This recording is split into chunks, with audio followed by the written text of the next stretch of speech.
जय राधा माधव कुंज बिहारी।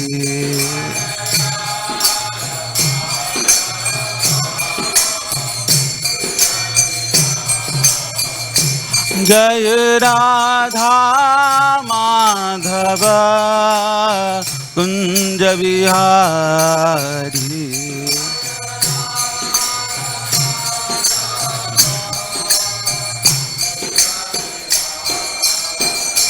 जय प्रभुपदा जय प्रभुपदा जय प्रभुपदा जय प्रभुपदा।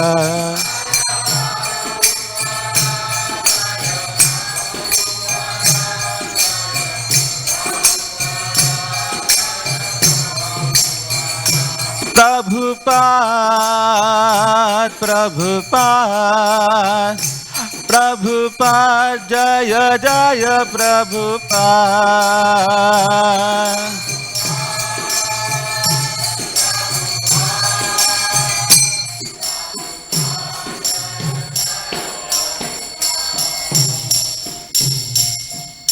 एवं विष्णुपाद परमहंस परिव्राजकाचार्य अष्टोत्तर शत श्री श्रीमद अभय चरणारविंद भक्ति वेदांत स्वामी जगतगुरु श्रील प्रभुपाद की जय।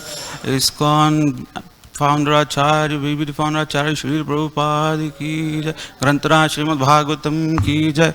निताय गौर प्रेमानंदे हरि हरि बोल। All glories to the assembled devotees, all glories to the assembled devotees, all glories to the assembled devotees, all glories, all glories, all glories to Shri Shri Guru and Shri Gauranga.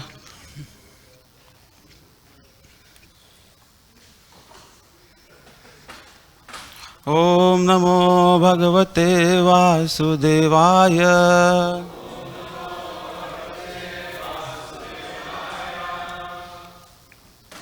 Om Namo Bhagavate Vasudevaya.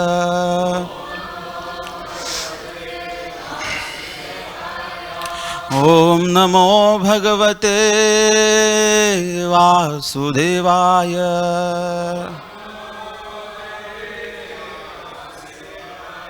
नारायणं नमस्कृत्य नरं चैव नरोत्तमं देवीं सरस्वतीं व्यासं ततो जायमुदीरये। नष्टप्रायेषु अभद्रेषु नित्यं भागवत सेवया। भगवत्योत्तम श्लोके भक्तिर्भवति नैष्ठिकी। कृष्णाय वासुदेवाय देवकी नंदनाय च नंदगोपकुमाराय गोविंदाय नमो नमः। We are reading from Srimad Bhagavatam, Canto number 3, Status Quo, Chapter 15, entitled Description of the Kingdom of God, and text 39. Krishna Prasada Sumukham Spruhaniya Dhama Snehavaloka Kalaya Rudisam Sprushantam Shame Prudhavurasi Shobhitaya Shriyashvas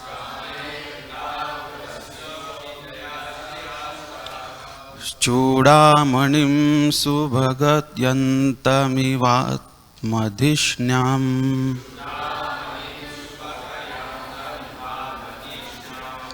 Krishna Prasada Sumukham Spruhaniya Dhama Snehavaloka Kalaya Rudisam Sprushantam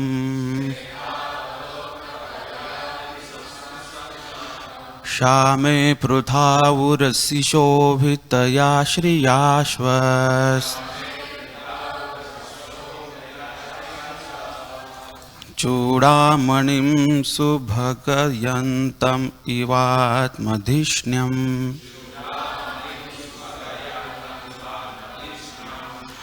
कृत्स्नप्रसादसुमुखं स्पृहणीयधाम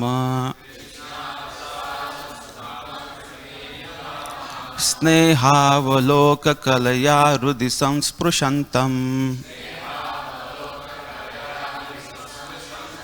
श्यामे पृथावुरसि शोभितया श्रियाश्वश चूडामणिं सुभगयन्तमिवात्मधिष्ण्यम्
शोभितया श्रियास्व रामणि सुभगया कृष्णम् माता जी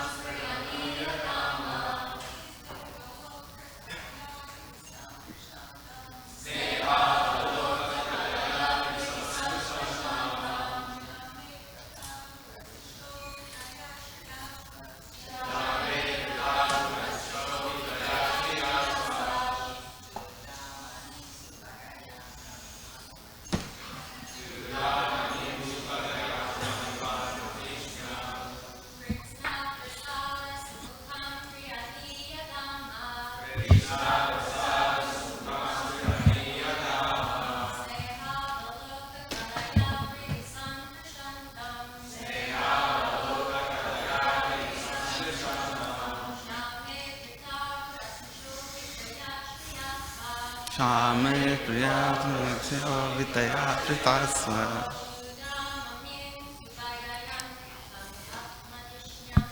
चूडामणिं सुभगयन्तमिवात्मधिष्ण्यम्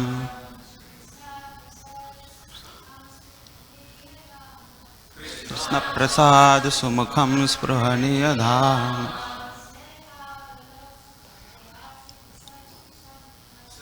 स्नेहावलोककलया हृदि संस्पृशन्तम् Shame prithabhurasi shobhitaya shriyasva Chudamanim subhagayantam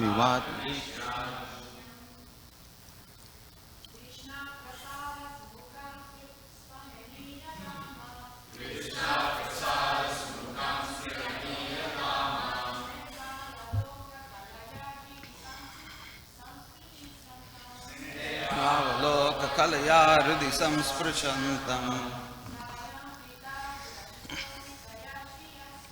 Shame Prathavurasi Shobhitaya Sutapsa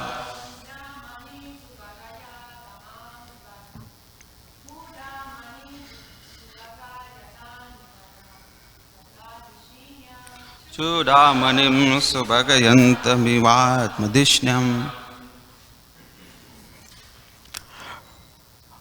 Krishna Prasada, blessing everyone. Sumukham, auspicious face. Spruhaniya, desirable. Dhama, shelter.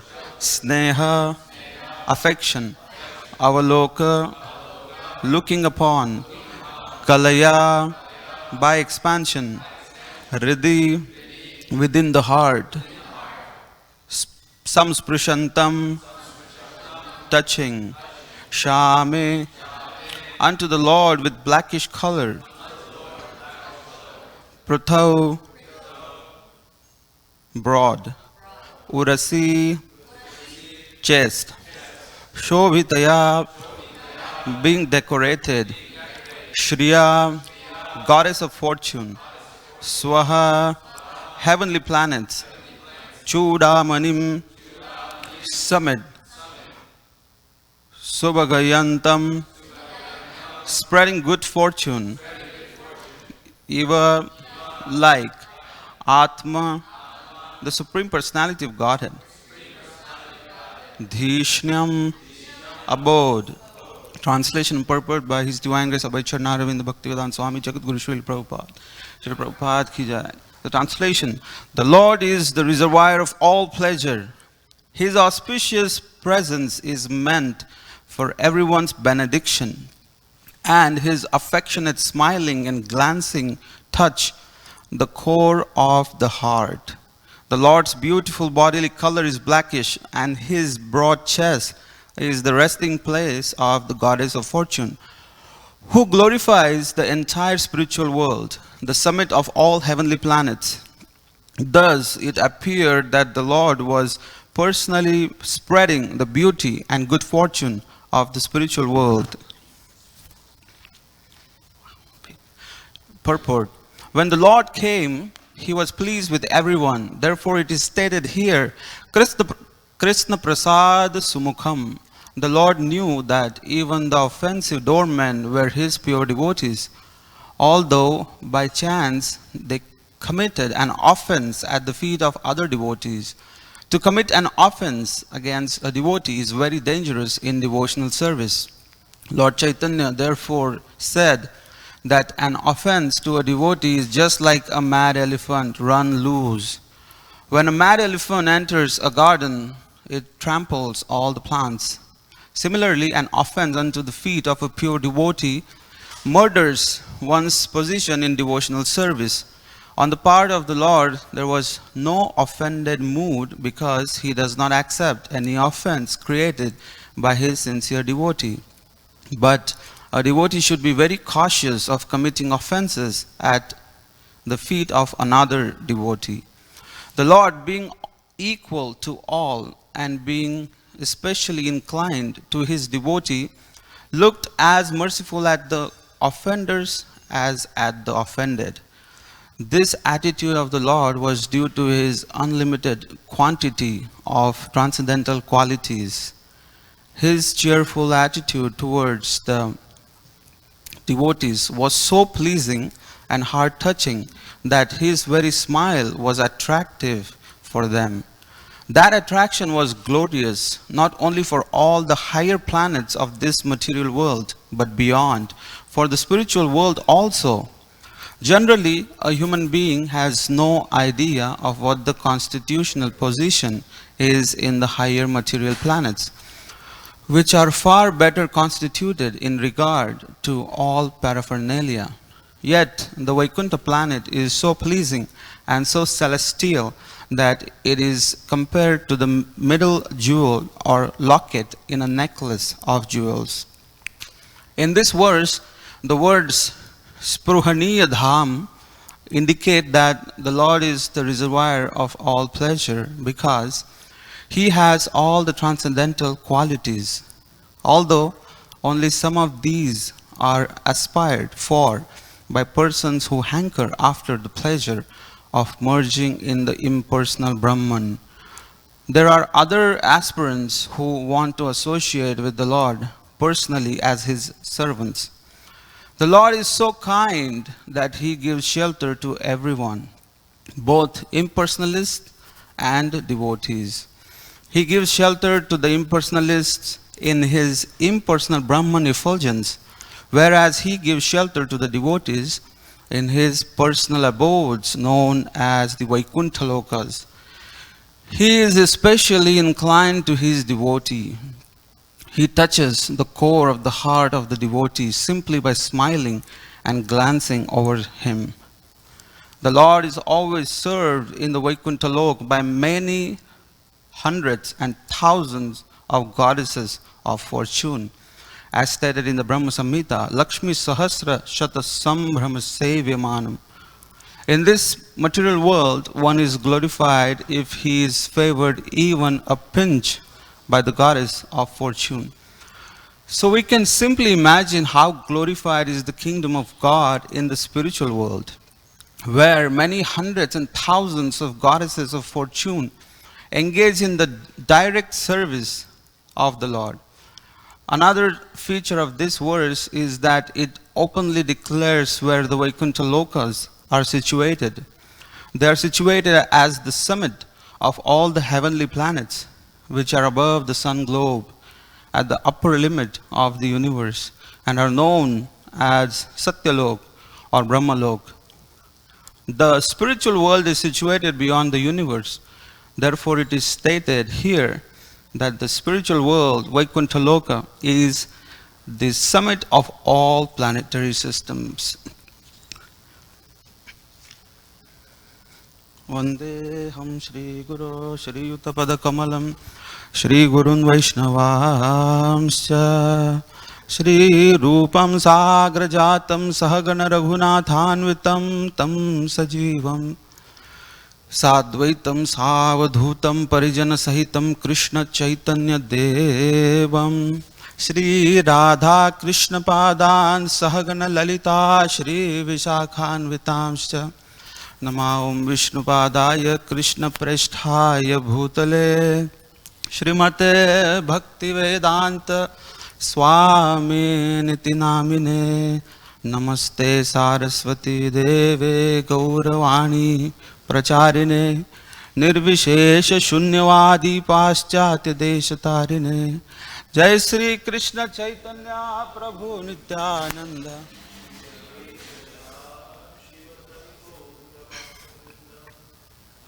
Krishna Hare Krishna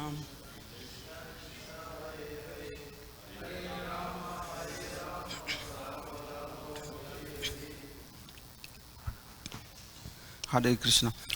It's a very beautiful series of verses where we have been reading how so wonderfully it is being described. First, the kingdom of God. Vaikuntha Lokas are so beautiful. Everywhere there is happiness. It's made of bliss. Satchit Ananda. This happiness everywhere. You don't have to work for it. It just comes by its own. It just automatically, just by being present in that environment of Vaikuntha, one feels extreme amount of joy and happiness within the heart. The four Kumaras, they're born of the mind of Brahma. And when they are traveling in the higher planetary systems, they come to this world, Vaikuntha Loka, the supreme abode of the Supreme Personality of Godhead. And they are mesmerized seeing this world, especially, where there is no animosity, there is no envy, there are no vices, there is no lust, there is no anger, there is no passion. The world that is completely bereft of all kinds of anxieties and suffering. So they are so happy, excited to enter. They enter the 6 gates. At the 7th gate, they're stopped by these 2 doorkeepers, Jai and Vijay. Jai and Vijay, they stop these 4 great saints, but they apparently look just like kids. So they just wanted to do their duty as the doormen. So sometimes it may appear that they did not do anything wrong as such. But these 4 Kumaras got angry. How can we be stopped? You're not doing the right duty. You're not representing your master, the Supreme Lord, Lord Vishnu, who is so merciful and who is so welcoming, especially to the sages. When Bhrigu Muni went, he kicked the chest of the Supreme Lord, and Supreme Lord was so much concerned about the feet of the Muni.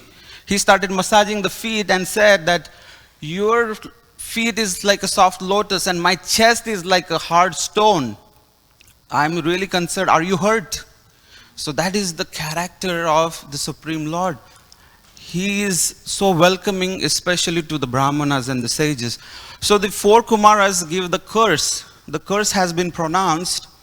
And as soon as the curse is pronounced, that the 2 doormen, Jai and Vijay, have to go down to the earthly planet, they start to cry, because immediately they remember that going away from Vaikuntha means that we have to bear separation from our Lord and Master. So immediately that thought kicks in and they start to cry incessantly. And then seeing them cry and hearing their prayer, especially Jai and Vijay prayed to the 4 sages that we have one prayer, we are ready to accept your curse, but please, this is our prayer, that we may never forget our Supreme Lord ever. So that's what we are concerned about. And when they hear this prayer, they immediately understand that maybe we did something drastic, because these are the Vaikuntha men, and we are just, we just came walking and we're cursing people from Vaikuntha. And there is now, the situation is very problematic, because all are devotees involved, and there is the entry of the Supreme Lord. He does not come alone, he comes with Lakshmi Devi, the goddess of fortune. And when Supreme Lord, he appears, and that's what we are reading today, the verse, is he comes smiling. The first thing, why would somebody come with a beautiful smile at such an occasion? It's a very, there is a lot of tension. There is already cursing and people are crying. They're falling at the feet of the sages. And sages were angry. Their eyes were red hot. But Supreme Personality of Godhead, Lord Vishnu, appeared with a big smile, with a nice tinge of smile. And as soon as when they saw the beautiful personality of Godhead, his beautiful smile, the sages were, everyone kind of paused for a moment, like, let us all just look at the Supreme Lord. And all the differences dissipated immediately. All the anger went away, all the moroseness, because when there is the presence of the Lord, in the present, there cannot be anything wrong. When Krishna is present, when Lord Narayan is present, there cannot be anything wrong. So immediately everybody became completely situated in transcendence, in the Shuddha Sattva. And everyone started to feel that maybe we did wrong. Everybody felt wrong. So here it is said that the Lord was smiling because he was so attached to his servants, Jai and Vijay, because they have been serving him for as long as we can imagine. For crores, like millions of years they were serving. So Supreme Lord was naturally happy when he saw both of them. Oh, my dear servants, they're not different than me. That was the disposition of Supreme Lord. And when he saw the four sages, he had a beautiful smile because, oh, today there are four guests in my home. So he was welcoming them, please come. So such a beautiful pastime is slowly unfolding. And we will hear, next a few days, maybe a month or so, about this pastime so beautifully unfolding, and we'll see different aspects of this pastime. So the Supreme Lord, he, by nature, he is so equally disposed to everyone. He doesn't have any enemy, he doesn't have any friend as such. But when it comes to his devotees, he is completely partial. He feels that my devotees are my property. My devotees are my family members. So when it comes to the devotees, Supreme Lord is automatically very partial. Here we can also see how Supreme Personality of Godhead, Lord Narayan, he himself describes in the future what was the actual reason behind the two doormen, Jay and Vijay, acting so not well, acting unlike to the mood of Supreme Personality of Godhead. Because the servant has to represent his master. And Srila Prabhupada writes that the servant who is not acting according to the mood of his master and acting whimsically, he is already going down. So that was the path of Jay and Vijay. And Supreme Lord, he also clarifies that doubt. He says that everything has been orchestrated by me. This entire episode has been ordained by me. So none of you have to take the responsibility, or none of you have to feel guilty for it. The four sages do not have to think that, oh, we cursed and we are so guilty about it. And the two doormen, the Jay and Vijay, they don't have to feel that, oh, we acted so immature or so aggressive, and so, we did something wrong. So Supreme Lord first says it's been ordained by me. And he gives the reason in next chapter, 3:16-30, that it started when the Jay and Vijay, the two doormen, were feeling little bit, they were taking their job too seriously. Sometimes we go out of our way. Sometimes we try to do things, too much. Sometimes we feel a little proud or puffed up, and we feel that, oh, this is my area and I will decide what to do about this area. I have been given this responsibility. So in that case, one has to be very careful while discharging one's duties, that the mood has to be of service. The mood has to be very carefully chosen. Especially we are dealing with the devotees, and if we offend any devotee, then it becomes a very problematic situation. So, Lord Vishnu, he describes some time back when Mother Lakshmi was upset with Lord Vishnu. They had little household fight. And that time, Lakshmi left Vaikuntha for some time. When she came back, that time, Jay and Vijay were guarding.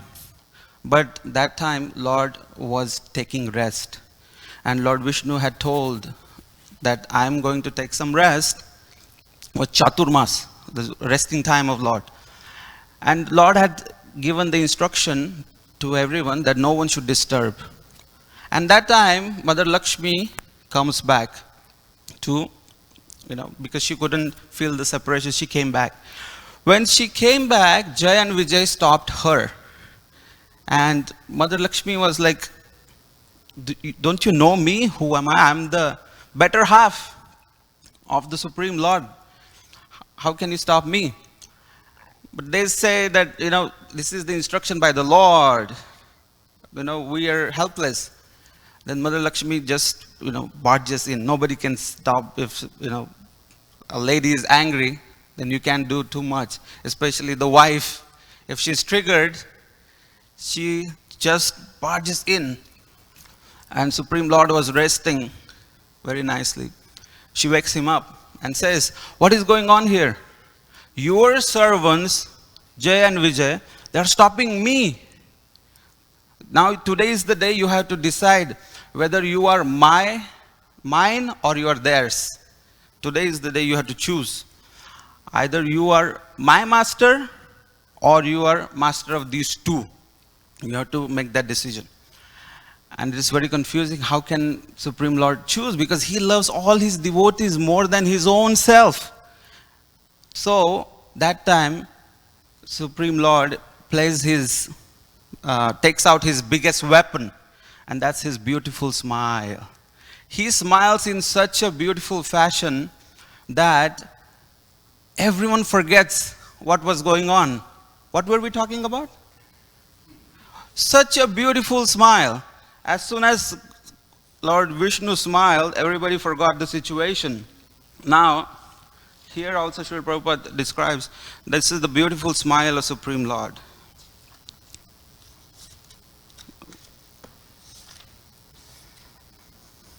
The Lord is the reservoir of all pleasures. His auspicious presence is meant for everyone's benediction.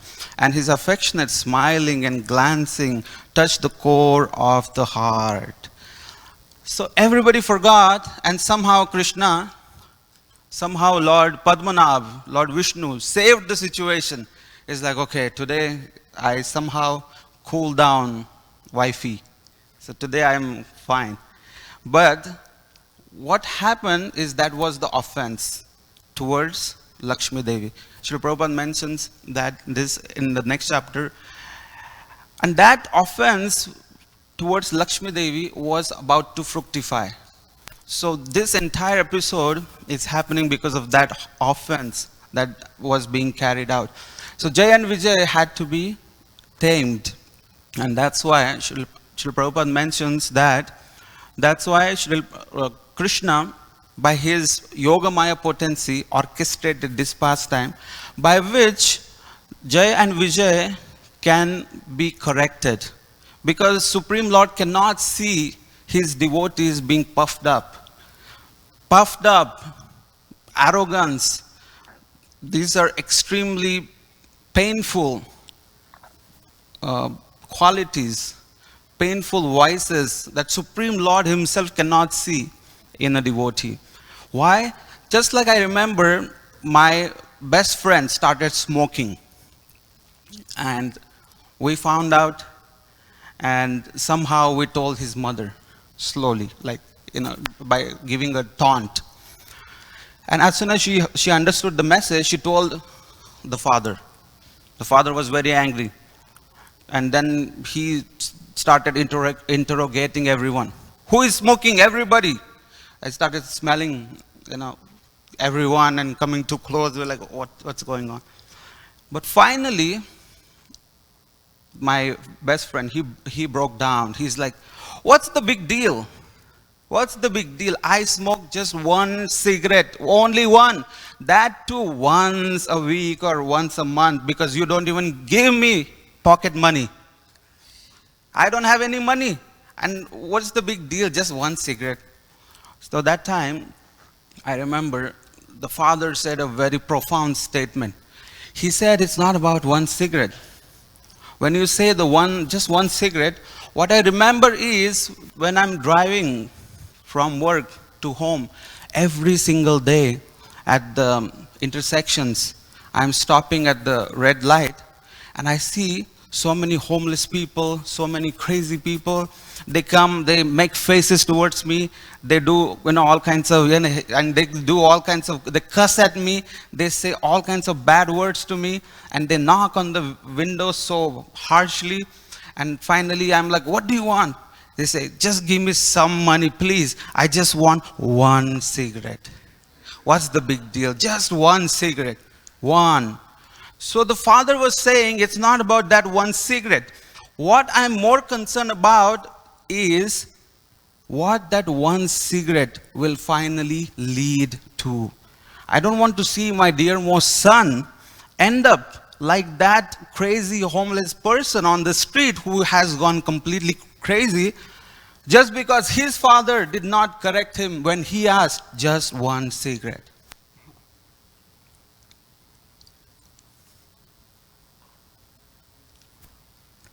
So, Supreme Personality of Godhead, Lord Krishna, Lord Vishnu, as soon as he saw that tiny little vice of being puffed up, the arrogance that was creeping in very slowly in the hearts of Jay and Vijay, Supreme Lord did not want to tolerate it. Why?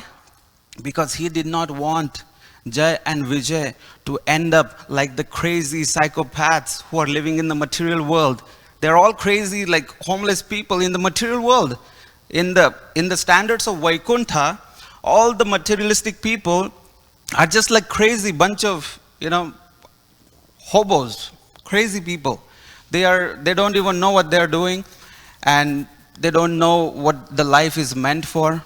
They have no idea where they're going. So the Supreme Lord doesn't want his dearmost associates, Jay and Vijay, to end up, to glide down in the material world and become crazy materialistic people. So that's why Supreme Lord is so compassionate that he wanted to protect Jay and Vijay. And that protection came through the curse by the four sages. And the four sages were just the instruments of the Supreme Personality of Godhead. So in the future, we will see different aspects of this pastime. And also we see that there are so many different, different reasons behind this pastime.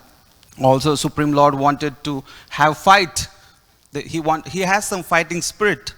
If sometimes you feel like, I want to fight with somebody, but, everybody is a devotee, I cannot fight with anyone.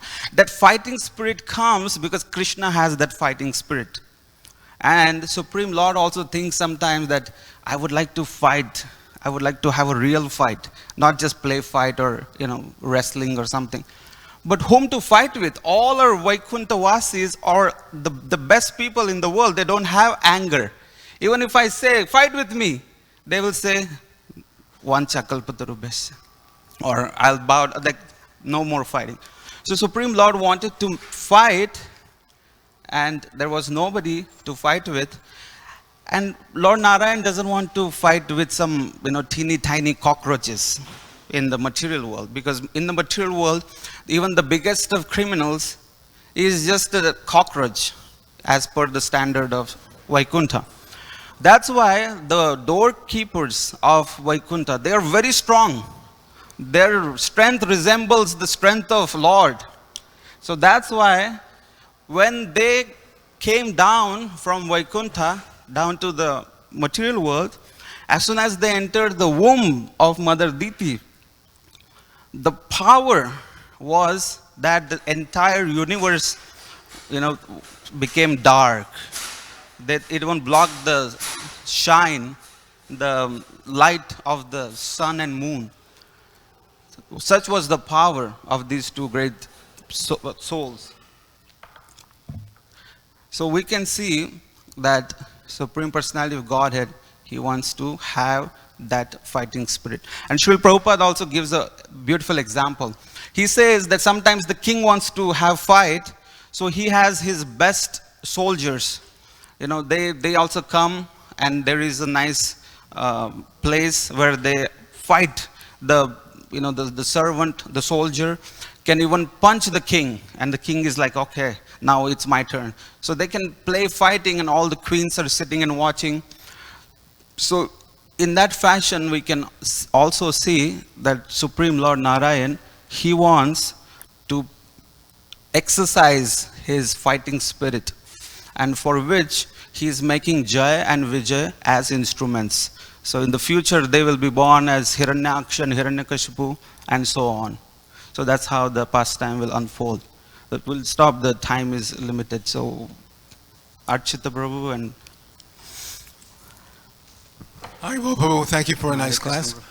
This brings up the question again of Bhakta Danny about free will, and it was left hanging, I thought, after that class. David Rata kind of made things even a little muddier by his statement. So I think we need to kind of resolve that. There are two realms of existence, as we know, the material world and the spiritual world. As Tatastha Shakti Jivas, we have to be in one or the other. We have to be under the control of either the internal energy or the external energy. We're not allowed to freely exist. But in either abode, we do have free will. The difference is that in the material world, any choice you make is bad. It's being impelled by the three modes of nature. And even when you're in the mode of goodness, if you don't use it as a springboard to go back to the spiritual world, again, you're making bad choices. You feel, I'm so learned, I'm so good, I'm a yogi, I'm a yogini, whatever. And then you wind up just sticking around here trying to show off what you know. So any choice you make in the material world is bad. Whereas in the spiritual world, even though they have free will, every choice they make is good. There are no bad choices there. It's not like if I, go to Madhuvan instead of, Vrindavan, then it's a bad choice and something bad is going to happen. Wherever you go in the spiritual world, whatever choice you make to eat, how you choose to play with Krishna, even to make fun of Krishna.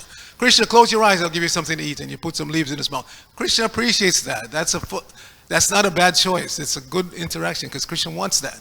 So all choices in the spiritual world are good.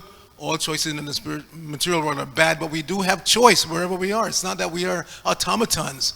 It's not that because Lord Narayan arranged this situation, it doesn't mean that they didn't have any free will. They made their choices. But the choices in that case were in line with what he wanted them to do. And that's the case for everybody in the spiritual world. Every choice you make there is good, and every choice is in line with the Lord's pleasure, which is ultimately what we're meant for, to give the Lord pleasure. Here, every choice is bad because we're trying to please ourselves, and we always wind up clashing with each other. My idea of what pleases me doesn't resonate with what you want to do, and then we wind up fighting. So that's the difference. It's not that some or other you only have partial free will in the spiritual world and it's somehow covered, or no, it's complete free will, and it can be misused. That's how we wind up here. You can misuse that free will. So there is free will. All choices there are good. There's free will here, all choices here are bad. thank you, bro. You were mentioning about how the Lord doesn't want to fight with the tiny living entities of this world, but the Bhagavad Gita explains Balam Balavata Chaham, that the strength of anyone is ultimately coming from Krishna. So why does he have to send his servants from the spiritual world to the material world to fight with someone when he can empower any living entity to also fight? The point is, for ordinary living entities who are suffering in this world, the materialistic people, they are under the jurisdiction of karma. So even if someone is really, really sinful, he will be just taken quite easily, picked up by Yamraj like this, and just thrown in the hellish planet. Even if somebody is a big terrorist who has killed so many people, but Krishna doesn't have to personally come, but the situation happened in such a way that Jai and Vijay, they were already having little bit of puffed up attitude or arrogance, and there was something to be corrected, and which Supreme Lord himself made a notice of. So he thought, if these two are ready to go, they can go with me. So actually, in this regard, Jiva Goswami Pad says that Jai and Vijay never fell down, because you cannot call it a fall down if they are descending down from Vaikuntha to assist Lord in his pastime. So technically it's not a fall down. Fall down basically means when someone forgets his relationship with Krishna and he completely disregards it and he is enjoying like a fool. But here Jai and Vijay, they have not fallen down. They have been literally like picked up by hand by the Supreme Lord. In the future we see in some of the verses that Supreme Lord is saying that you will go and you will return back to me very quickly. This time will pass in no time. Just go and, we will enjoy. It's like a child who, who is very obedient to his father. That child is a good boy, and the child, decides that, if he has some problem, the father thinks, I'm going on a business tour anyways, so I'm going to take you with me. And you come with me, and there is a teacher, and there is some, we can get you some consultation and get you corrected, and I'll bring you back home. That's not disobedience.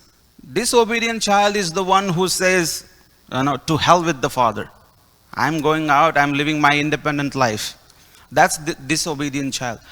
But actually, Jay and Vijay's case is that Supreme Lord himself wanted to take them, and because they're powerful, and they're also friendly, and the rasa of Virya Ras can be enjoyed between Lord and his associates only, because it's a rasa. He doesn't want to just enjoy that rasa with anybody.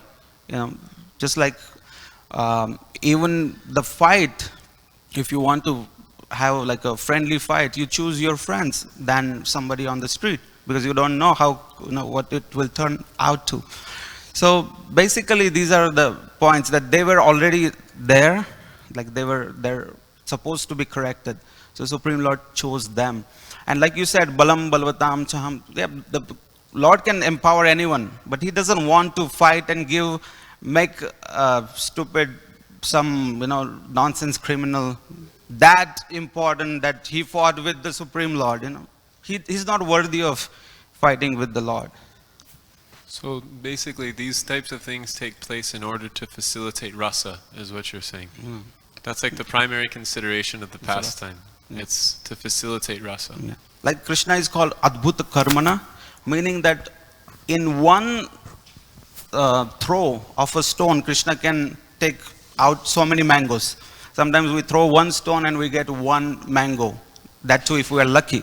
But Krishna is Adbhuta Karmana. He does one pastime, and even Lord Balaram, he thinks what he actually got out of that pastime. He is also, thinking so much that what exactly Krishna did. All the devotees, what to speak of, us, even Lord Balaram, he is like, what are the different aspects of this one act of Krishna? Lord Balaram is getting that kind of rasa, transcendence, that wow, he achieved this, he achieved that, he achieved this, and he also gave blessings to sages. He did so many things just by performance of one pastime. That's why Krishna is called Adbhuta Karmana. Krishna is called Adbhuta Karmana. So Adbhuta Karmana. So we should. Hare Krishna, Prabhu. Well, the answer to that question is given by Vishwanath Chakravarti Thakur in his Sarartha Darshini, a commentary of Srimad Bhagavatam. So he explains that, yes, the Lord can empower definitely any living entity in the material world, but as you say, he cannot enjoy the Virya Ras. And actually he mentioned how both Hiranyaksha and Hiranyakashipu, while fighting with the Lord, they were from within their heart praising the Lord, and the Lord was aware of that. They were worshiping him while fighting with him, whereas an ordinary living entity, he will definitely commit offenses against the Lord, and the relishment of the rasa won't take any place. So Vishwanath Chakravarti explained that the devotees, especially pure devotees, they know the psychology of the Lord, so they know how to please him. Whereas ordinary living entity, they don't even know the Lord. They may think, oh, who's this guy? He's coming here, I'm gonna kill him or whatever. Yeah. So yeah, that's Vishwanath Chakravarti's Thakur point of view. Yeah. The basic idea is Mahatmana Stumam Partha Daivim Prakritim Ashrita. So that's the main thing, that all the great souls, they are sheltered at the superior energy of the Supreme Lord. They are not in Mahamaya, they are in Yogamaya. So by the performance of Yogamaya, any pastime is just glorious. And any devotee who takes part in any pastime of Supreme Personality of Godhead, he is under Yogamaya. So by that protection, he is never fallen. And he is always happily situated in transcendence. even though externally he may appear the craziest demon ever. So Sri Prabhupada ki jai. Nitai Gaur Premanandi.